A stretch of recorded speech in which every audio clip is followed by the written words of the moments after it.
सर्वप्रथम गुढीपाडव्याच्या सर्वांना खूप साऱ्या शुभेच्छा. आजच्या दिवशी शालिवान शकाची सुरुवात झाली आहे.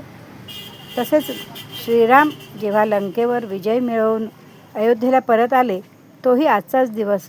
त्यामुळे लोकांनी त्यांचे स्वागत गुढ्या तोरणे उभारून भव्यतेने केलेला तो हा दिवस आहे. तसेच ब्रह्मदेवाने जी सृष्टीची निर्मिती केली तीही आजच्याच दिवशी. त्याचबरोबर चैत्र वैशाख महिना असल्यामुळे वसंत ऋतूची आजपासून सुरुवात होते. असा हा रम्य दिवस, असा हा 3.5 मुहूर्तापैकी एक दिवस आहे. त्या दिवसाचे आपण गुढी उभारून स्वागत केलेलं आहे. आजचं पक्वान्न आहे श्रीखंड, आम्रखंड आणि फ्रूटखंड. तर हे कसं वाटते ही रेसिपी आपण मुद्दाम पहा, लाईक करा, शेअर करा.